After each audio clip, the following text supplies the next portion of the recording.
साथियों नमस्कार। रीड की श्रृंखला में हम अगला टॉपिक लेके चलते हैं, जनन तंत्र, रिप्रोडक्टिव सिस्टम। देखिए, कोई भी जीव है वो अपनी पीढ़ी, अपना वंशक्रम और अपनी प्रजाति के अस्तित्व को बनाए रखने के लिए जनन करता है, जिससे कि नई संतति उत्पन्न होती है और पीढ़ी दर पीढ़ी उसका वंशक्रम और उसका अस्तित्व बने रहता है। ठीक है, देखो, वह तंत्र जिसके द्वारा सजीव अपने समान संतान उत्पन्न करके अपनी प्रजाति के वंशक्रम एवं अस्तित्व को बनाए रखते हैं, वो किसके माध्यम से करेंगे? जनन तंत्र के माध्यम से। हर जीव का अपना जनन तंत्र होता है। नर में जनन तंत्र नर जनन तंत्र हो गया, मादा में मादा जनन तंत्र हो गया। लेकिन हम पूरा जनन तंत्र पढ़ने से पहले हम थोड़ा सा जो जनन है उसके बारे में थोड़ा डिटेल से पढ़ते हैं। शुरू में थोड़ा सा हम इसकी भूमिका बनाते हैं। जनन जाति की निरंतरता को बनाए रखने के लिए आवश्यक है। भाई, कोई जीव अपनी जाति को बनाए रखेगा, एक पीढ़ी से दूसरी पीढ़ी उसकी बनेगी, तो उसके लिए जनन आवश्यक है। ठीक है, जनन की दो विधियां हैं, लैंगिक जनन और अलैंगिक जनन। लैंगिक जनन को सेक्सुअल रिप्रोडक्शन कहते हैं और अलैंगिक जनन को एसेक्सुअल रिप्रोडक्शन कहते हैं। लैंगिक जनन उच्च स्तरीय जंतु और उच्च स्तरीय पादपों में होता है और अलैंगिक जनन है वो निम्न स्तरीय जंतु और निम्न स्तरीय पादपों में होता है।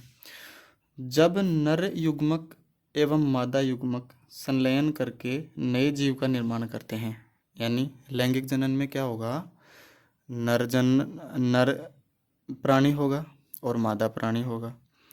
तो नर प्राणी अपना युग्मक और मादा प्राणी अपना युग्मक, इन दोनों के युग्मक संलयन करके नए जीव का निर्माण करेंगे। यानी इसमें दो युग्मक हो गए, नर युग्मक और मादा युग्मक। लेकिन अलैंगिक जनन में ऐसा कुछ नहीं है। जब नई संतति नर युग्मक और मादा युग्मक के बिना संयोग के उत्पन्न हो जाती है। ठीक है, अब लैंगिक जनन के उदाहरण हम देखेंगे, उच्च स्तरीय जंतु और उच्च स्तरीय पादप। और अलैंगिक जनन में क्या है? निम्न स्तरीय जंतु और निम्न स्तरीय पादप। थोड़ा सा हम लैंगिक जनन और अलैंगिक जनन के अंतर के बारे में देख लेते हैं। इसमें सिर्फ एकल जीव भाग लेते हैं, यानी इसमें नर युग्मक और मादा युग्मक तो होंगे ही नहीं। अपने केवल एक जीव ही अपने अलग जो संतति है वो उत्पन्न करेगा अपने से ही। नर युग्मक और मादा युग्मक इसमें होते नहीं हैं। लैंगिक जनन में देखो, नर एवं मादा दोनों भाग लेते हैं। भाई, लैंगिक जनन हो गया तो इसमें दोनों नर और मादा दोनों भाग लेंगे। अलैंगिक जनन, इससे उत्पन्न जीवों में विविधता नहीं पाई जाती। यानी अलैंगिक जनन से जो जीव उत्पन्न होते हैं ना, उनको हम नहीं पहचान सकते कि किसने किसको पैदा किया है। इतना इसमें मतलब समानता पाई जाती है कि हम पता भी नहीं लगा सकते हैं। एक तरह से ये एक दूसरे के क्लोन होते हैं, बिल्कुल डिट्टो सेम टू सेम। लेकिन अलैंगिक जनन में क्या है? इनमें उत्पन्न जीवों में विविधताएं पाई जाती हैं, क्योंकि इनमें अर्धसूत्री विभाजन होता है और इनमें अर्धसूत्री विभाजन नहीं होता है। तो जहाँ भी अर्धसूत्री विभाजन होगा उनमें विविधता पाई जाएगी, जीन विनिमय से और भी काफ़ी कारण होते हैं, उत्परिवर्तन वगैरह से। लेकिन जिसमें सिर्फ अर्धसूत्री होगा नहीं, इसमें सिर्फ समसूत्री होता है। ठीक है, अलैंगिक जनन में सिर्फ समसूत्री विभाजन होता है, लैंगिक जनन में ही अर्धसूत्री विभाजन होगा। अर्धसूत्री विभाजन इसमें वैसे तो दोनों होते हैं, लेकिन अर्धसूत्री स्पेशल इसका करेक्टर हो गया पहचानने के लिए कि अर्धसूत्री इसमें होता है और इसमें सिर्फ समसूत्री होता है, अर्धसूत्री इसमें नहीं होता है। निषेचन नहीं होता है। भाई, नर और मादा युग्मकों में संलयन ही नहीं होगा तो निषेचन कहाँ से होगा? नर और मादा युग्मक ही मौजूद नहीं है तो निषेचन तो होगा ही नहीं। और इसमें निषेचन होता है क्योंकि नर युग्मक और मादा युग्मकों का संलयन होगा, जिसके बाद में निषेचन से नई संतान की उत्पत्ति होगी। इसमें मेंडल के नियम लागू नहीं होते। भाई, जब नर और मादा युग्मक मिल ही नहीं रहे तो मेंडल का नियम तो लागू होगा ही नहीं। मेंडल का नियम लागू ही वहाँ होता है जहाँ पर नर और मादा युग्मक संलयन होते हैं। अलैंगिक जनन देखो, थोड़ा सा हम विस्तार से पढ़ते हैं इसको, अलैंगिक जनन को। बिना युग्मक जनन के नए जीव का निर्माण करना। भाई युग्मक जनन होगा ही नहीं, युग्मक ही नहीं है तो युग्मक जनन कहाँ से होगा। तो बिना युग्मक जनन के नए जीव का निर्माण करना अलैंगिक जनन कहलाता है। अब अलैंगिक जनन की कुछ 6 विधियां हैं जो हम थोड़ा सा जल्दी से पढ़ लेते हैं। इतना इम्पोर्टेंट है नहीं, बस सीधा सा आप ये ध्यान रखेंगे कि अलैंगिक जनन की कौन सी विधि है और उसका क्या उसका उदाहरण है, बस इतना सा ध्यान रखना है। बाकी दिमाग में बस इतना ही थोड़ा सा रख लेना। देखो पहली विधि है विखंडन, फिजन। एक कोशिकीय जीवों में संपन्न होता है ये विखंडन की जो विधि है अलैंगिक जनन की, वो एक कोशिकीय जीवों में संपन्न होगी। एक कोशिका से 2 या 2 से अधिक संतति कोशिकाओं का विभाजन होता है। जैसे एक कोशिका से या तो 2 कोशिकाएं बन गई या फिर 2 से अधिक कोशिकाएं बन गई, तो जितनी कोशिकाएं बनेंगी उतने जीवों का निर्माण हो जाएगा। ठीक है। अब इसको इसी आधार पर इसको 2 प्रकार से हम बांट सकते हैं। एक तो द्विविखंडन है, एक कोशिका से 2 कोशिकाओं में विभाजित होकर 2 संतति कोशिकाएं बनाता है, तो वो द्विविखंडन हो गया। और एक होता है बहुविखंडन। तो द्विविखंडन क्या हो गया, एक जीव विभाजित होकर 2 संततियां उत्पन्न करता है। तो 2 संततियां उत्पन्न करेगा, 2 मतलब द्वि, तो 2 संततियां उत्पन्न करेगा तो द्विविखंडन हो गया। ठीक है, बाइनरी फिजन। अब इसके उदाहरण देख लेना, बस उदाहरण जरूर ध्यान रखना है कि सीधा सा एग्जाम में आएगा। द्विविखंड निम्न में से द्विविखंडन होता है युगलिना और पैरामीशियम, ये ध्यान रखना उदाहरण, बस द्विविखंडन और ये उदाहरण युगलिना और पैरामीशियम। अब बहुविखंडन देख लेते हैं। इसमें एक जीव अनेक संतति कोशिकाओं में विभाजित होकर अनेक संततियां उत्पन्न करेगा। भाई उसमें तो हम बात कर रहे थे कि एक जीव 2 संतति कोशिकाएं बना रहा है, इसमें 2 से अधिक यानी कितनी भी कोशिकाएं बना सकता है, 5, 7, 8, 10। ठीक है, मतलब सम संख्याओं में बनाएगा, 5, 4, 6, 8, 10। ठीक है, इस प्रकार से। तो एक जीव अनेक संतति कोशिकाओं में विभाजित होकर अनेक संततियां उत्पन्न करता है। इसके उदाहरण है लिस्मानिया, प्लाज्मोडियम, युगलिना और अमीबा। देखो युगलिना उधर भी आ रहा था और युगलिना इधर भी है, तो थोड़ा सा दिमाग में रखना, क्योंकि भाई हम विखंडन ही तो पढ़ रहे हैं ना। अब बहुविखंडन होगा कि द्विविखंडन होगा। अगर 2 कोशिकाएं नई कोशिकाएं बन गई तो द्विविखंडन हो गया, 2 से ज़्यादा बन गई तो बहुविखंडन हो गया। तो ये युगलिना, विशेषकर इसमें थोड़ा सा अमीबा को जरूर ध्यान रखना। ठीक है, अब देखो विखंडन हमने पढ़ लिया, अब खंडन पढ़ेंगे। खंडन का मतलब हो गया टुकड़े, फ्रेगमेंटेशन बोलते हैं इसको, है ना। फ्रेगमेंट, हम टुकड़े को फ्रेगमेंट बोलते हैं। तो ये फ्रेगमेंट के द्वारा नए जीव का निर्माण करेंगे। इसमें जीव अपने टूटे हुए भाग से नए जीव का निर्माण करता है, यानी टुकड़ों से कोई भी एक टुकड़ा टूट के अलग हो जाएगा, उसी टुकड़े से नया जीव बन जाएगा।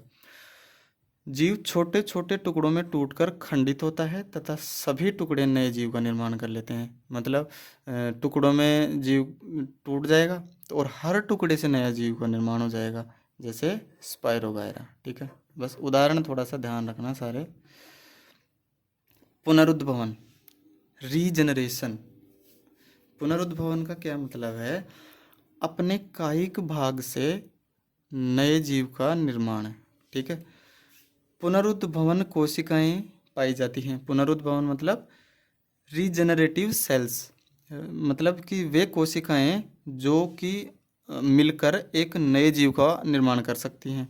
जैसे कि कुछ पादप होते हैं जिसको कुछ हम भाग तोड़कर नया पादप निर्माण कर लेते हैं, तो वो किसके द्वारा होता है, पुनरुद्भवन के द्वारा। इसका उदाहरण देख लेना, हाइड्रा और प्लेनेरिया। थोड़ा सा ध्यान रखना हाइड्रा का, ये मुकुलन में भी आता है और पुनरुद्भवन में भी आता है। तो अगर मुकुलन का विशेष ध्यान रखना है, इसमें हाइड्रा आता है ना, बडिंग। देखो मुकुलन में क्या है, एक स्थान पर नियमित कोशिका विभाजन से उभार का निर्माण होता है, जिससे बड कहते हैं? भाई कोशिकाएं विभाजित होंगी और नियमित विभाजित होकर एक जगह इकट्ठी हो जाएंगी, जिससे कि उभार का निर्माण हो जाएगा और उस उभार को हम मुकुल या बड कहते हैं। उसी भाग से नए जीव का निर्माण होता है, जैसे कि हाइड्रा। अगर सीधा सा पूछेगा कि हाइड्रा में कौन सा अलैंगिक जनन होता है, तो कौन सी विधि के द्वारा होता है, तो मुकुलन करना है। अगर ये नहीं आता है तो पुनरुद्भवन में भी पूछा जाता है, तो हाइड्रा यहाँ भी आता है और प्लेनेरिया पुनरुद्भवन के अंदर आता है। ठीक है। कायिक प्रवर्धन, वेजिटेटिव प्रोपगेशन। कायिक भाग जैसे जड़, तना, पत्ती से उपयुक्त परिस्थितियों में नए पादप का निर्माण हो जाता है। हम देखते हैं कि हम कई पादप की डाली को तोड़कर उसको हम उचित माध्यम प्रदान करते हैं, जैसे उसको खाद और मिट्टी, पानी सब देते हैं, तो वो नए पादप का निर्माण कर लेते हैं। जैसे गुलाब का पेड़ होता है, उसकी एक जो डाली उसको तोड़कर हम अलग से उगाते हैं, तो वो एक नए पादप का निर्माण कर लेती है। जैसे हम खेत में गन्ना बोते हैं, तो गन्ने के कुछ टुकड़े तोड़कर हम टुकड़ों में ज़मीन के अंदर उसको उगा देते हैं, तो वो नए पादप का निर्माण कर लेते हैं। यानी ये कौन सी विधि के द्वारा हो रहा है? ये कायिक प्रवर्धन विधि, वेजिटेटिव प्रोपगेशन के द्वारा हो रहा है। तो इसमें नए पादप का निर्माण होता है, जड़, तना, पत्ती आदि से नया पादप बन जाता है, अगर उसको उचित परिस्थितियों में रखा जाए, खाद, पानी, बीज, प्रकाश। ठीक है। तो इसके उदाहरण हैं गन्ना, गुलाब और अंगूर की जो बेल होती है उसको भी तोड़कर हम अलग से अगर उगाएं, तो वो एक नए पादप का निर्माण कर लेगी। ठीक है दोस्तों। अब लास्ट थोड़ा लैंगिक जनन का एक विधि और देख लेते हैं, बीजाणु निर्माण, स्पोर फॉर्मेशन।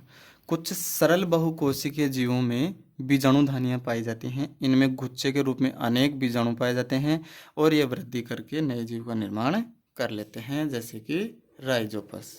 ठीक है। इतना सा ध्यान रखना कि बीजाणु निर्माण लैंगिक विधि कौन से जीव में होती है, तो राइजोपस में होती है। ठीक है, ध्यान रखना बस।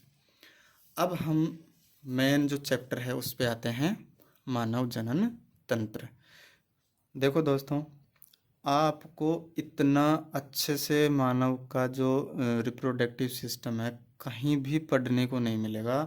सिर्फ और सिर्फ इसी वीडियो में ऐसा आपको पहली बार इतना अच्छे से मैं समझाऊंगा कि आपको दोबारा जनन तंत्र को कहीं से भी पढ़ने की ज़रूरत नहीं है। एक एक ऐसी इम्पोर्टेंट लाइनें जो एग्ज़ाम में हैं, वो आपकी मैं एक एक लाइन लिखवा दूंगा। इसके अलावा आप कहीं से मत पढ़ना। पूरी एनसीईआरटी 10th की भी और जो कि 12th में भी जो ये चैप्टर है एनसीईआरटी का, उसमें से मैंने जो भी इम्पोर्टेंट लाइन मुझे लगी है वो मैंने ऐड की है। और हर एग्ज़ाम के व्यू से आप इसको पढ़ना और वीडियो को 2 3 4 कितनी जितनी बार आप देखोगे ना, उतनी ही बार आप इसको कंठस्थ कर लोगे। ठीक है दोस्तों। मानव जनन तंत्र। मानव में लैंगिक जनन पाया जाता है। अभी हमने पढ़ा था उच्च स्तरीय जंतु और उच्च स्तरीय पादपों में लैंगिक जनन होता है, तो मानव भी उच्च स्तरीय जीव है, इसलिए मानव में कौन सा जनन पाया जाता है? लैंगिक जनन पाया जाता है। मानव एक लिंगीय प्राणी है, मतलब नर प्राणी अलग है और मादा प्राणी अलग होता है, यानी इसको यूनिसेक्सुअल जीव बोलते हैं, यूनिसेक्सुअल प्राणी बोलते हैं, जिसमें नर अलग होता है और मादा अलग होती है। मादा के गर्भ में शिशु का प्रवर्धन होता है, मतलब जो यूट्रस होता है उसके अंदर शिशु का प्रवर्धन होता है। यानी एक होता है अंडज और एक होता है जरायुज। जो बच्चे को जन्म देता है वो जरायुज होता है, जो अंडे को जन्म देता है वो अंडज होता है। तो एक तरह से जो मानव है वो जरायुज की श्रेणी में आता है, जिससे बच्चे को जन्म देता है प्रसव के द्वारा। मानव में नर एवं मादा दोनों में अलग अलग जनन तंत्र पाया जाता है। नर में नर जनन तंत्र पाया जाएगा और मादा में मादा जनन तंत्र पाया जाएगा। तो हम दोनों को थोड़ा सा अंतर देख लेते हैं और दोनों के जो नर जनन अंग हैं और मादा जनन अंग हैं उनके बारे में थोड़ा सा जान लेते हैं कि नर जनन अंगों में से जो काम के जो आपकी संरचनाएं हैं वो क्या क्या हैं। भाई नर जनन तंत्र में कौन कौन सी इम्पोर्टेंट संरचनाएं हैं और मादा जनन में कौन कौन सी इम्पोर्टेंट संरचनाएं जो हमें पढ़नी है। देखो, नर में कौन कौन से, नर जनन तंत्र में कौन से अंग इम्पोर्टेंट हैं? वृषण, टेस्टिस, वृषण कोश जिसमें टेस्टिस मतलब जिसमें टेस्टिस स्थित होते हैं वो वृषण कोश। स्क्रोटम या स्क्रोटल सैक जिसको हम बोल सकते हैं। अधिवृषण एपिडिडाइमिस, वृषण के ऊपर। शुक्रवाहिनी वास डिफरेंस। शुक्राशय सेमिनल वेसिकल। और शिशन जिसको हम पेनिस बोलते हैं। ये तो नर जनन तंत्र के भाग हो गए। मादा जनन तंत्र के भाग कौन से हैं? ओवरी अंडाशय, ओविडक्ट अंडवाहिनी, यूट्रस गर्भाशय, वेजाइना योनि। ठीक है, वेजाइना क्या है?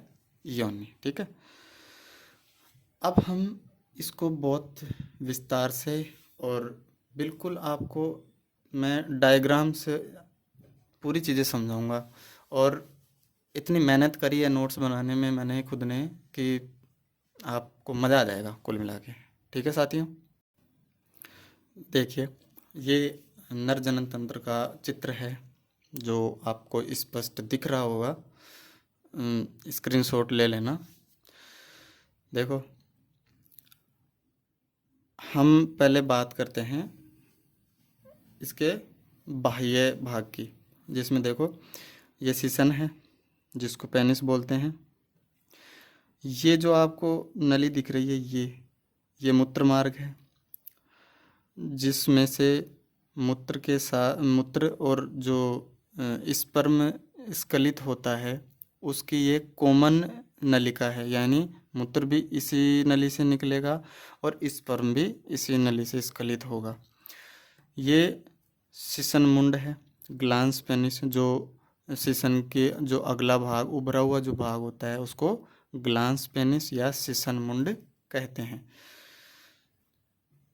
ये इसके अंदर एक प्रोस्टेट ग्रंथि है जो कि एक प्रोस्टेट द्रव या तरल का स्राव करती है, जो स्पर्म को तरल माध्यम प्रदान करती है और उनको ऊर्जा और गति का ऊर्जा प्रदान करती है और उनको गति भी प्रदान करता है ये द्रव। आगे हम आराम से इसको थोड़ा डिटेल से पढ़ेंगे। अभी थोड़ा मैं आपको डायग्राम समझा रहा हूँ कि कौन सा अंग कहाँ पाया जा रहा है, वो आप ध्यान से देख लो। इसमें शरीर से बाहर वृषण कोश में वृषण पाए जाते हैं। ठीक है, ये वृषण कोश है जो बाहर लटकी हुई एक थैलीनुमा संरचना होती है, वो वृषण कोश होता है और उसके अंदर वृषण पाए जाते हैं। और उसी वृषण के ऊपर एक और संरचना पाई जाती है जिसे हम अधिवृषण कहते हैं। ठीक है, ये बाहर क्यों होता है?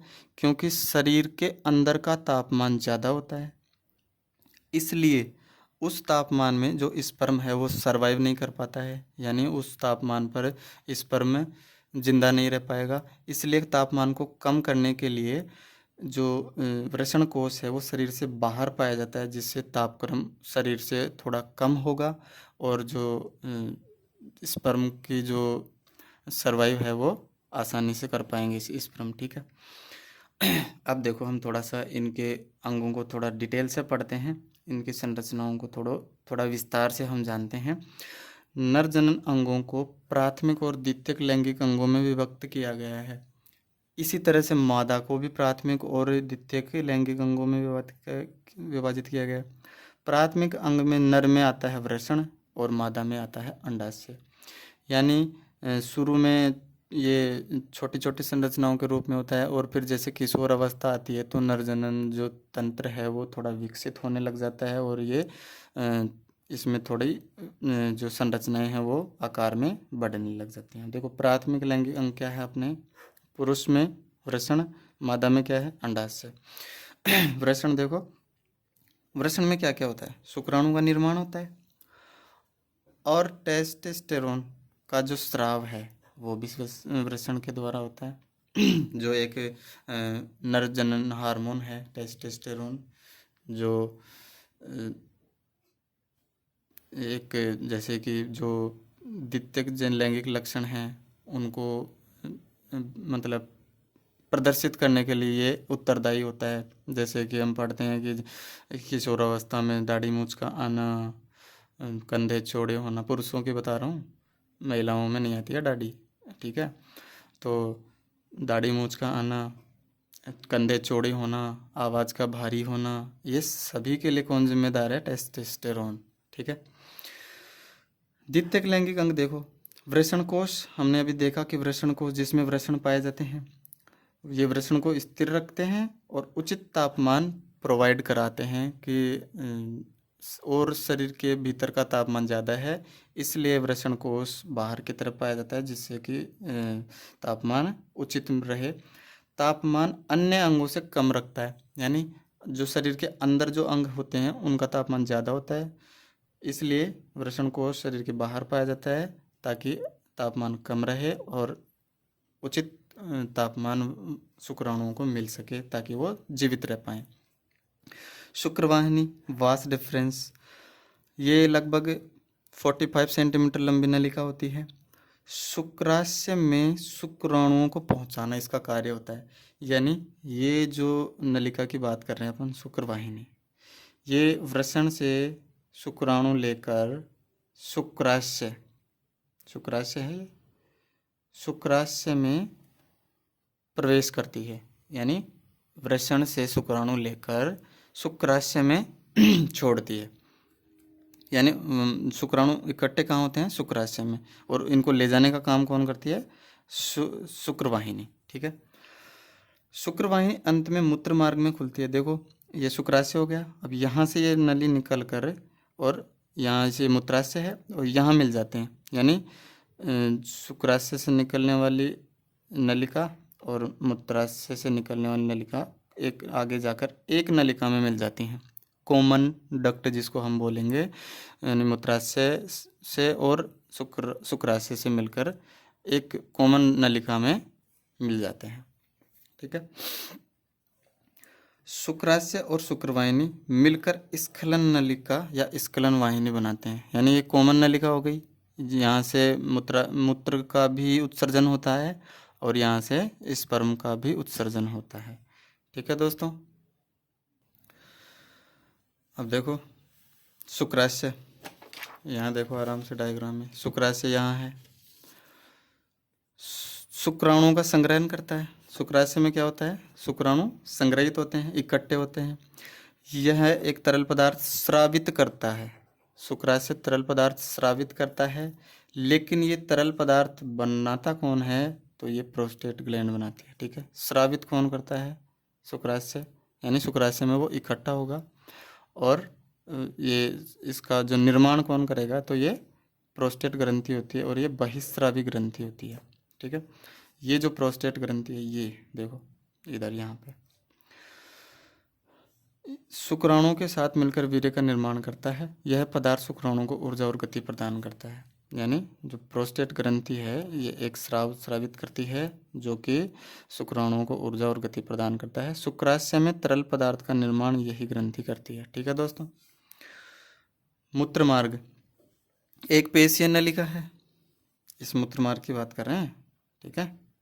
एक पेशीय नलिका है, मूत्राशय से निकलकर स्खलन नलिका बनाती है, यानी यहाँ से मूत्राशय से बाहर निकलेगी ये नलिका और इधर से एक नलिका निकलेगी शुक्राशय से, ये दोनों आगे जो मिलकर नलिका बनाती हैं ये स्खलन नलिका कहलाती है, ठीक है। इजैक्युलेटरी डक्ट, मूत्र, शुक्राणु और प्रोस्टेट ग्रंथि का स्राव, इन तीनों का मार्ग यहीं से आता है, यानी ये तीनों इसी मार्ग से निकलेंगे। मूत्र का उत्सर्जन भी यहीं से होगा, स्पर्म का उत्सर्जन भी यहीं से होगा, और जो प्रोस्टेट ग्रंथि के द्वारा जो स्रावित होता है उसका भी जो उत्सर्जन है वो यहीं से होगा। अंतिम भाग मूत्रोजनन छिद्र, इसका जो ये अंतिम भाग है ये वाला, इसको मूत्रोजनन छिद्र या यूरिनोजेनाइटल अपर्चर कहते हैं, ठीक है अंग्रेजी में। हिंदी में मूत्रोजनन संधि पढ़ी होगी ना, मूत्र प्लस उत्सर्जन, तो ये ए और ऊ मिलके ओ बन जाता है, ठीक है, गुण संधि पढ़ी है ना। तो मूत्रोजनन छिद्र, मूत्र उत्सर्जन छिद्र, ठीक है। तो ये हो गया यूरिनोजेनाइटल अपर्चर। अब देखो सेशन, बेलनाकार, उत्थानशील। उत्थानशील मतलब क्या होता है? इरेक्टाइल।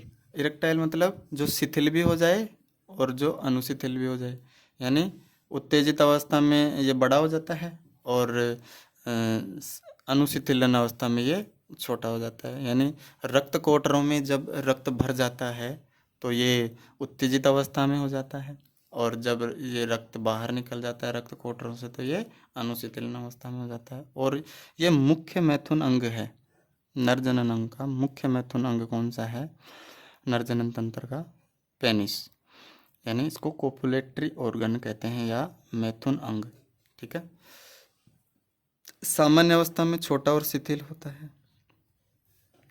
मैथुन के समय बड़ा और उत्तेजित होकर वीर्य को मादा जननांग में पहुंचाने का कार्य करता है। ठीक है।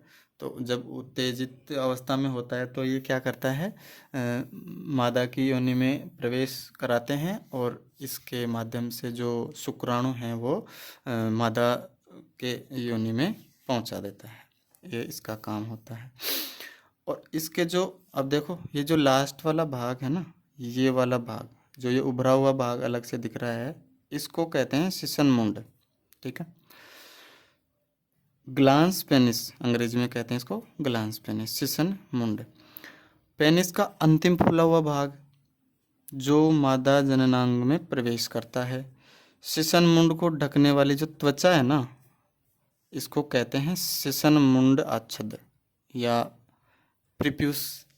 अंग्रेजी में बोले तो प्रिप्यूस, और हिंदी में बोले तो थोड़ा अजीब सा नाम है, तो अगर इंग्लिश का नाम याद रहे तो थोड़ा इजी पड़ेगा। प्रिप्यूस उसको बोलते हैं, त्वचा को सिसन मुंड आच्छद। ठीक है। जो सिसन मुंड के जो ऊपर जो त्वचा है जो हट भी जाती है, और ठीक है, इसलिए अब यहाँ पर तो मादा जनन तंत्र पूरा हो जाता है।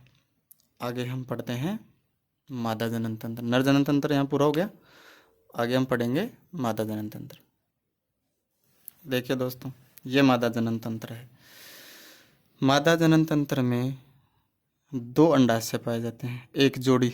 एक जोड़ी का जोड़े मतलब 2 ही तो होंगे ना अंडाशय, एक बाईं तरफ एक दाईं तरफ, 2 अंडाशय पाए जाते हैं। 2 ही अंडवाहिनियाँ पाई जाती हैं, और इस या तो अंडवाहिनी बोल दो या गर्भाशय नलिका बोल दो। भाई सीधी सीधी बात है। अंडाशय में क्या होता है? अंडों का निर्माण होता है। गर्भाशय में क्या होता है? जो निषेचित शिशु होता है वो गर्भाशय में स्थापित हो जाता है और यहीं पर इसका परिवर्धन होता है। ठीक है। तो मुख्य संरचना अंडवाहिनी, अंडाशय, ये गर्भाशय हो गया। गर्भाशय ग्रीवा जो योनि में आकर खुलती है, जो उसको गर्भाशय ग्रीवा कहते हैं। और जो ये लास्ट जो बाहर का भाग है इसको हम योनि कहते हैं। ये तो इसकी आंतरिक संरचना हो गई। अगर हम इसकी बाहरी संरचना देखते हैं तो वो कुछ आपको इस तरह से नज़र आएगी। देखिए दोस्तों, बहुत मेहनत करी है डायग्राम बनाने में, तो थोड़ा सा आप भी देखना, लाइक वाइक कर देना यार। ठीक है। मादा जनन अंग का भग भाग यानी बाह्य जो संरचना होती है, इस वाले एरिया को भग भाग कहते हैं। ठीक है। आपको आराम से डायग्राम देखो, वीडियो को पॉज करके, एक एक संरचना आपको अलग अलग से दिख जाएगी आराम से। देखो, जो एक दाने नुमा संरचना होती है इसको भग शेप और अंग्रेजी में कहते हैं क्लाइटोरिस, जो इसको हम सूडोपेनिस भी बोल देते हैं। यानी जो नरजनन तंत्र में जो शिशन वाला जो पोर्सल होता है वो मादा जनन अंग में अवशेष्य के रूप में होता है, लेकिन होता है। इसको हम सूडोपेनिस भी बोल देते हैं, और जो क्लाइटोरिस है ये इसको हम अंग्रेजी में बोलते हैं। इसके जस्ट नीचे मूत्रमार्ग पाया जाता है जहाँ से मूत्र का उत्सर्जन होता है। ये जो बीच वाला भाग है ये योनि द्वार है। देखो, वृहद बगोष्ठ लीबिया मेजोरा जो सबसे बाहर का भाग है ये वाला। ठीक है। ये वाला जो भाग है ये लीबिया मेजोरा, यानी जो बड़ा भाग जो आपको दिख रहा है संरचना में वो मेजोरा, मेजर मतलब बड़ा भाग हो गया। वृहद बगोष्ठ, इसके जस्ट जो अंदर है वो लघु बगोष्ठ। ठीक है। और जो आपको जो ये झिल्ली दिख रही है ये हाइमन होती है जो कि जनन करने से पहले मौजूद होती है और जनन के बाद में ये हट जाती है। ठीक है। बार्थोलिन ग्रंथि, यहाँ पर एक ग्रंथि पाई जाती है जो एक तरल का स्राव करती है, जो कि योनि का माध्यम चिकना बनाती है और जनन के समय ताकि शिशन पेनिस है वो आसानी से योनि में प्रवेश कर जाए। ठीक है। और ये है जो एनस गुदा, जहाँ से हम मल का त्याग करते हैं, उत्सर्जन करते हैं। ठीक है। तो इसको आप स्क्रीनशॉट ले लेना आराम से। और एक एक संरचना को मैंने इस तरह से तैयार किया है आपके लिए कि पढ़ना आपके लिए बिल्कुल आसान हो जाएगा। तो अगर आंतरिक संरचना देखनी हो तो ये देख लेना, और बाह्य संरचना को समझना हो तो मतलब इससे आपको एक एक पॉइंट पता लग रहा है आराम से कि कौन सा अंग है वो कहाँ है। ठीक है दोस्तों। अब हम पढ़ते हैं अंडाशय। अभी हमने पढ़ा था कि नरजनन तंत्र में जो प्राथमिक जननांग हैं उनमें वृषण आता है, और इसी तरह से मादा में क्या आता है, अंडाशय आता है। देखो, एक जोड़ी अंडाशय हो गया, एक इधर हो गया एक उधर हो गया, यानी 2 अंडाशय हो गए। मादा में एक जोड़ी अंडाशय पाए जाते हैं। अंडाशय जनन कोशिकाओं यानी अंडाणुओं का निर्माण करता है। ठीक है। यानी जनन कोशिकाएं होंगी वो अंडाणु होंगी, जिसको या तो अंडाणु बोल दो या जनन कोशिकाएं बोल दो भाई, जिनसे नए जीव का निर्माण होता है। अंतःस्रावी ग्रंथि है, ध्यान रखना, प्रोस्टेट ग्रंथि बहिस्रावी है और अंडाशय अंतःस्रावी है, इतना ध्यान रख लेना। ये 2 हार्मोन स्रावित करती है, एस्ट्रोजन और प्रोजेस्टेरोन। ठीक है। एस्ट्रोजन और प्रोजेस्टेरोन नामक हार्मोन स्राव करती है। अंडाशय के द्वारा 2 हार्मोन स्रावित होते हैं, एस्ट्रोजन और प्रोजेस्टेरोन। अंडाशय में कुछ संरचनाएं पाई जाती हैं, जैसे कि अंडाशय पुटिकाएं या ओवेरियन फॉलिकल्स। ये अंडाशय पुटिकाएं क्या करती हैं, अंडाणुओं का निर्माण करती हैं। यानी अंडाशय में अंडाणुओं का निर्माण कौन सी संरचना द्वारा होता है, अंडाशय पुटिकाएं या ओवेरियन फॉलिकल्स। ठीक है। यही संरचनाएं अंडाणु का निर्माण करती हैं। अंडाशय से अंडवाहिनी से होते हुए अंडा जो है, अंडाशय से अंडवाहिनी से होते हुए अंडाणु गर्भाशय तक पहुंचता है। यानी अंडवाहिनी है, फैलोपियन ट्यूब जिसको बोलते हैं, उससे होकर अंडा गर्भाशय तक पहुंचता है। अंडाशय से स्रावित होने वाले हार्मोन मादाओं में होने वाले लैंगिक परिवर्तन, अंडाणु निर्माण आदि को प्रेरित करते हैं। लैंगिक परिवर्तन क्या, जैसे आपको पता है मादा में क्या होता है लैंगिक परिवर्तन, कि जैसे स्तनों का निकलना, आवाज़ का महीन होना। ठीक है। और शरीर पर बालों का जैसे और दूसरे जैसे हाथों के पैरों के बालों का कम होना। ठीक है। नितंब बड़े होना, नितंब मतलब समझ रहे हो ना, कूल्हे। तो वो क्यों होते हैं, क्योंकि जैसे कोई भी मादा है वो गर्भवती होती है, तो जब प्रसव के दौरान शिशु बाहर निकलता है तो ताकि उसको स्पेस मिल सके, इसके लिए। प्रकृति में कुछ भी बिल्कुल निरर्थक नहीं होता है। कोई भी काम हो रहा है प्रकृति में, उसके पीछे कुछ ना कुछ लॉजिक होता है। संरचना जो शरीर की बनाई है, भगवान ने बनाई है, तो कुछ सोच समझ के ही बनाई होगी। ठीक है दोस्तों। अब ये तो अंडाशय तो हो गया इसका प्राथमिक जननांग। अब द्वितीय जननांग पढ़ेंगे हम। अंडवाहिनी, फैलोपियन ट्यूब अंडाणुओं को अंडाशय से गर्भाशय तक पहुंचाने का कार्य करता है, और इसकी लंबाई कितनी होती है, 10 से 12 सेंटीमीटर। गर्भाशय ऊपर से चौड़ा होता है, देखो ऊपर से चौड़ा है गर्भाशय और नीचे से सकरा है। गर्भाशय ग्रीवा द्वारा योनि में खुलता है, गर्भाशय ग्रीवा द्वारा यहाँ गर्भाशय योनि में खुल रहा है। गर्भाशय से निषेचित अंडा स्थापित होकर भ्रूण का विकास करता है। यानी जो निषेचित अंडा है वो गर्भाशय में जो गर्भाशय की जो आंतरिक दीवार है वहाँ पर स्थापित होगा। ठीक है। अंतः स्तर है जो गर्भाशय का, वहाँ पर स्थापित हो जाता है। प्लेसेंटा का रोपण भी गर्भाशय में ही होता है। प्लेसेंटा समझ रहे हो ना, कि जो शिशु मादा मतलब माता और शिशु का जो कनेक्शन है, जो जुड़ाव है, वो प्लेसेंटा के द्वारा ही होता है, जिसको हिंदी में अपरा बोल देते हैं। प्लेसेंटा द्वारा ही शिशु को भोजन मिलता है और जो शिशु द्वारा जो उत्सर्जित पदार्थ हैं उनको प्लेसेंटा द्वारा ही मादा शरीर से बाहर निकाला जाता है। यानी प्लेसेंटा का रोपण भी गर्भाशय में होता है। प्लेसेंटा भ्रूण व माता के बीच स्थापित एक कड़ी है जिसके द्वारा शिशु को भोजन और उसका उत्सर्जित पदार्थ शरीर से बाहर निकाला जाता है। ठीक है दोस्तों, देखो हमने फैलोपियन ट्यूब पढ़ ली। अब देखो वेजाइना। मूत्राशय व मलाशय के मध्य 8 से 10 सेंटीमीटर, देखो वो 6 से 8 सेंटीमीटर था और ये 8 से 10 से 12 था और ये 8 से 10। ठीक है, यानी जो अंडवाहिनी की जो लंबाई है वो 10 से 12 सेंटीमीटर है और इसकी लंबाई है वो 8 से 10 सेंटीमीटर है।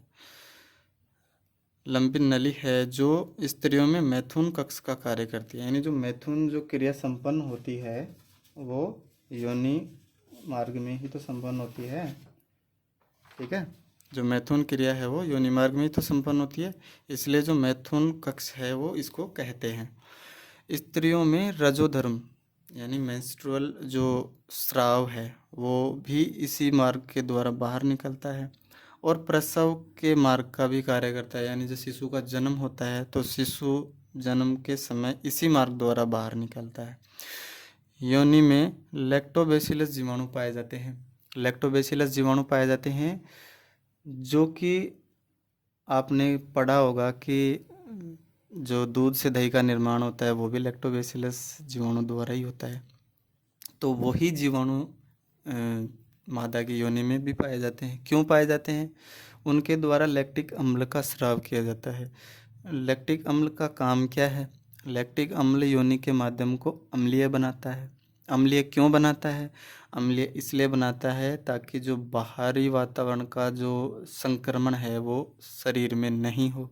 कुछ भी जो बैक्टीरिया जीवाणु शरीर में उस योनि मार्ग में प्रवेश कर जाते हैं वो अम्लीय माध्यम में नष्ट हो जाते हैं, इसलिए भी अम्लीय माध्यम आवश्यक होता है। लैक्टोबैसिलस जीवाणु पाए जाते हैं जो लैक्टिक अम्ल का स्राव करते हैं। इसके कारण योनि का माध्यम अम्लीय होता है जो कि बाहरी संक्रमण से योनि की रक्षा करता है। ठीक है दोस्तों, अब हम थोड़ा सा एक पॉइंट है वो है मेंस्ट्रुअल साइकिल, मासिक धर्म। देखिए, जब मादा और नर में मैथुन क्रिया होती है, कॉपुलेशन होता है, इसको हम सेक्स बोलते हैं। सेक्स की क्रिया के दौरान शुक्राणु मादा की योनि में प्रवेश करेंगे।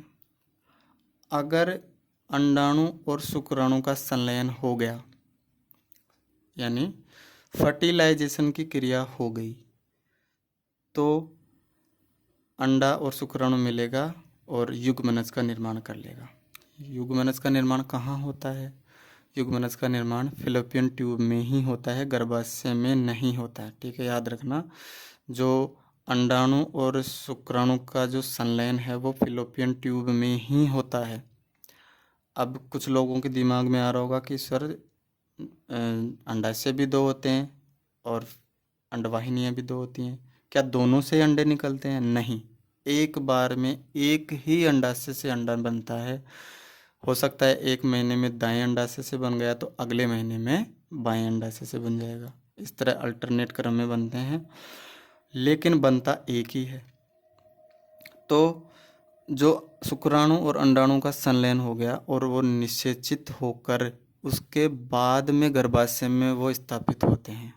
ठीक है, गर्भाशय में बाद में वो स्थापित होते हैं। और अगर जो अंडा निकला है अंडाशय से, अगर वो निषेचित नहीं हुआ, जब निषेचन की क्रिया संपन्न नहीं होती है तो गर्भाशय के द्वारा जो तैयारियां की जाती हैं, देखो साथियों, बॉडी का सिस्टम फिक्स होता है। देखो जैसे अंडाशय है, अंडाशय से अंडा स्रावित होगा, स्रावित होकर अंडवाहिनी में आएगा। यहीं अंडा जब अंडवाहिनी में आता है उसी समय क्या है, प्रोजेस्टेरोन और एस्ट्रोजन का जो स्राव है वो बढ़ जाता है, जिससे क्या होता है कि जो गर्भाशय का जो आंतरिक स्तर है ना, जिसको एंडोमेट्रियम बोलते हैं, अंतः स्तर, गर्भाशय का जो अंतः स्तर है एंडोमेट्रियम, वो क्या है, इसकी मोटाई बढ़ने लगती है। क्योंकि भाई जब शिशु का निर्माण होगा तो शिशु का आकार बढ़ेगा, शिशु का आकार बढ़ेगा तो इसकी दीवारों पर क्या दबाव लगेगा, ताकि वो दबाव सहन कर सकें, इसके लिए क्या है, इसके आंतरिक स्तर में वृद्धि होने लग जाती है और ये इसकी जो दीवारें हैं वो मोटी होने लग जाती हैं, यानी इस पर कोशिकाओं का जमाव होने लग जाता है, ताकि गर्भाशय है वो परिपक्व हो सके और शिशु के परिवर्धन के लिए तैयार हो सके।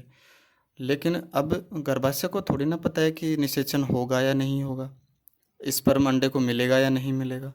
अगर अंडे को स्पर्म मिल जाता है तो फिर आगे की सारी प्रक्रिया होगी जो शिशु के परिवर्धन में होती है। और अगर जहाँ पर हम देखते हैं कि निषेचन नहीं हुआ, अंडे को शुक्राणु नहीं मिला, तो क्या होगा, फिर धीरे धीरे जो प्रोजेस्टेरोन और एस्ट्रोजन का स्राव है वो कम होने लगेगा, और वो कम होने लगेगा तो क्या है, जो ये जो परिपक्व होने के लिए जो ये स्तर बना है ना, ये स्तर थोड़ा थोड़ा टूट टूट कर ब्लड के रूप में क्या होता है, बाहर शरीर से बाहर निकलने लगता है, जिसे हम मेंस्ट्रुअल साइकिल कहते हैं, जिसे मासिक धर्म कहते हैं। और ये हर 28वें दिन रिपीट होता है, क्योंकि बॉडी का तो सिस्टम फिक्स है, हर महीने अंडा बनेगा। अगर उसको शुक्राणु मिल जाता है तो आगे की प्रक्रिया संपन्न होगी, और अगर उसको शुक्राणु नहीं मिलता है तो वो जो गर्भाशय में जो सारा परिपक्व का काम हुआ था वो फिर धीरे धीरे पूरा डिस्ट्रॉय होगा, और वो ही जो टूटी हुई कोशिकाएं हैं वो रक्त के रूप में क्या है, गर्भाशय से बाहर निकलेंगी, और वो ब्लड के रूप में शरीर से बाहर निकलते हैं, जिसे हम मेंस्ट्रुअल साइकिल कहते हैं। तो गर्भाशय का जो आंतरिक स्तर जो बना होता है एंडोमेट्रियम, वो टूट टूट कर शरीर से बाहर निकलता है, जिसे मासिक धर्म कहते हैं। जब अंडे का निषेचन नहीं होता तो गर्भाशय द्वारा भ्रूण के लिए की गई तैयारियां काम में नहीं आती, जिससे गर्भाशय की आंतरिक दीवार टूटने लगती है, जो कि रक्त के स्राव के रूप में शरीर से बाहर आती है, जो हर 28वें दिन यानी हर महीने की बात होगी। निषेचन नहीं होने पर यह क्रिया दोहराता है। भाई निषेचन हो जाएगा तो आगे की प्रक्रिया संपन्न होगी, शिशु का गर्भाशय में रोपण हो जाएगा, और फिर उसको पोषण मिलेगा, और वो फिर 9 महीने बाद में परिपक्व, जब पूरा शिशु परिपक्व हो जाएगा तो वो प्रसव के द्वारा योनि मार्ग से बाहर होगा। ठीक है, यहाँ तक होता है जनन का जो जनन तंत्र का पार्ट पूरा। अब जो जनन की अवस्थाएं हैं वो बात करते हैं कि जैसे मान लो कि निषेचन हो गया, ठीक है, उसके बाद में देखते हैं वृषण और अंडाशय में अगुणित युग्मक हैप्लॉइड गैमेट्स का निर्माण जो जिस विधि से होता है ना, उसको हम युग्मक जनन बोलते हैं। भाई मादा युग्मक जनन का निर्माण हो गया तो ये मादा युग्मक जनन की विधि होगी। जैसे कि अंडे का निर्माण होगा तो क्या होगा, अंड जनन, अंड जनन की विधि से अंडे का निर्माण होता है, और शुक्र जनन की विधि से शुक्राणु का निर्माण होता है। सीधी सीधी बात है। युग्मक जनन मतलब मादा में मादा युग्मक का निर्माण है, नर में नर युग्मक का निर्माण। मादा में मादा युग्मक क्या है, अंडाणु, नर में नर युग्मक क्या है, शुक्राणु। तो शुक्राणु का बनना शुक्र जनन और अंडाणु का बनना अंड जनन। नर में शुक्राणु जनन द्वारा शुक्राणु का निर्माण होता है, मादा में अंड जनन द्वारा अंडाणु का निर्माण होता है। निषेचन, अब ये फर्टिलाइजेशन क्या चीज़ है, अभी हमने बताया कि शुक्राणु और अंडाणु का संलयन ही निषेचन कहलाता है, और निषेचन हो जाता है उसके बाद में परिपक्व सारी अवस्थाएं होती हैं। और जब निषेचन होता है यानी नरयुग्मक और मादा युग्मक इनके बीच में जब निषेचन होगा तो कौन सी संरचना बनती है, युग्मनज, जाइगोट, जो एक सजीव निर्माण की सबसे प्राथमिक अवस्था होती है। नर युग्मक और मादा युग्मकों में निषेचन होता है, जो मिलकर क्या बनाते हैं, जाइगोट। ठीक है, ध्यान रखना, जाइगोट बनाते हैं। मादा में उपस्थित अंडाणु मैथुन के दौरान नर द्वारा छोड़ी गई शुक्राणु के संपर्क में आता है तथा संयुग्मनकारी युग्मनज का निर्माण करते हैं। इसे ही फर्टिलाइजेशन कहते हैं। विदलन और भ्रूण का रोपण। युग्मनज समसूत्री विभाजन। अब देखो ये जाइगोट बन गया। जाइगोट के निर्माण में अर्धसूत्री विभाजन होता है। यही तो लैंगिक जनन का मुख्य जो अंतर है वो यहाँ से मिलता है। जो जाइगोट का निर्माण है वो अर्धसूत्री विभाजन के द्वारा होता है, यानी नर युग्मक मिलेगा, मादा युग्मक मिलेंगे और जाइगोट का निर्माण होगा, और इसी निर्माण में अर्धसूत्री विभाजन काम में आता है। इसके बाद जो सारे विभाजन होंगे वो समसूत्री विभाजन होंगे।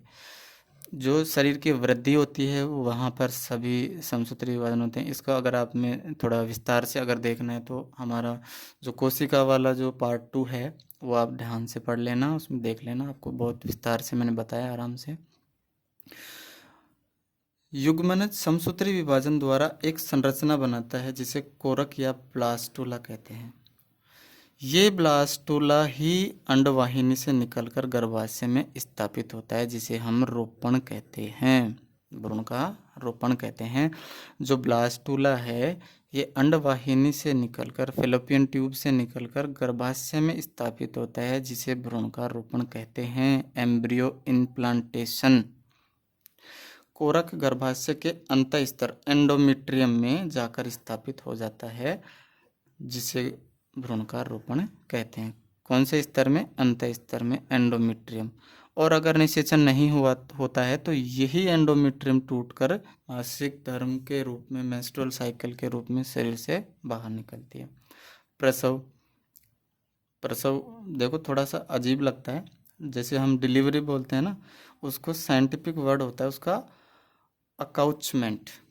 ठीक है, अकाउचमेंट बोलते हैं इसको, लेकिन कोई जो शब्द है वो चर्चित हो जाता है तो उसी रूप में उसको जान देते हैं। तो जो डिलीवरी वाला जो प्रोसेस है ना, प्रसव, उसी को प्रसव कहते हैं। शिशु के पूर्ण विकास के पश्चात बच्चे का जन्म होता है, और जन्म लेने की जो ये प्रक्रिया और जो प्रोसेस है इसे ही प्रसव कहते हैं। यहाँ हमारा जनन तंत्र वाला जो पार्ट है वो कंप्लीट होता है, और इसके जो हम रोग वगैरह हैं वो हम एक साथ रोगों के साथ ही पढ़ेंगे, जहाँ हम सभी रोग और उनके उपाय के बारे में जानेंगे। कौन से रोग का क्या निवारण है, क्या उसका कारण है, कैसे उससे बचेंगे। अब कमेंट करके बताना कि आपको आगे कौन सा टॉपिक चाहिए, उसी टॉपिक पर आपको वीडियो मिल जाएगा। और दोस्तों, आपने मेरे सभी वीडियो पर इतना प्यार दिखाया है, इतना मेरे को सपोर्ट किया है कि मेरे को आपको कुछ कहने की ज़रूरत नहीं है। बस आप इसी तरह से सहयोग करिए, चैनल को सब्सक्राइब करते रहिए, और साथियों कमेंट करके बताना अगर कोई कमी हो, कोई आपका क्वेश्चन हो, कोई डाउट हो, वो आप कमेंट में कमेंट करके बताना। मैं हो सकता है तो कमेंट में जवाब दूंगा, नहीं तो आपका जो नेक्स्ट क्लास होगा उसमें सारे कमेंट आपके लेके और आपको उनका सॉल्यूशन बता दूंगा। ठीक है दोस्तों, और रीट की जो एग्ज़ाम है वो धीरे धीरे पास में आ रही है, तो सभी अपनी रिवीजन की जो स्पीड है वो बढ़ा दो। आपको करना कुछ नहीं है, अपने नोट सामने रखो, वीडियो मेरी चलाओ स्पीड से, दुगनी स्पीड से चला लो, 1.5 की स्पीड से चला लो, आराम से आपका इतना फास्टली रिवीजन हो जाएगा। फ्री बैठे रहो, खाना खाते हो उस टाइम पे वीडियो चला लो, आपका नुकसान तो इसमें होना ही नहीं है ना। कोई भी एक लाइन अगर मेरी बोली हुई याद रह गई और एग्ज़ाम में आ गई तो आपके 2 नंबर आपको मिलेंगे। ठीक है दोस्तों, और आगे आप बताना आपको कौन सा टॉपिक पढ़ाना है, कौन से टॉपिक पे मैं वीडियो बनाऊं। ठीक है दोस्तों, धन्यवाद। मस्त रहिए, मस्त पढ़िए, और टेंशन लेनी नहीं है। पेपर आउट हो रहे हैं, होने दो, ऐसे ही होंगे, इनसे कुछ होने वाला ज़्यादा है नहीं। अपना काम है पढ़ना, पढ़ते जाइए, अगर होगा किस्मत में तो मास्टर बन जाएंगे, नहीं तो मास्टर तो हम वैसे भी हैं। ठीक है दोस्तों, थैंक यू।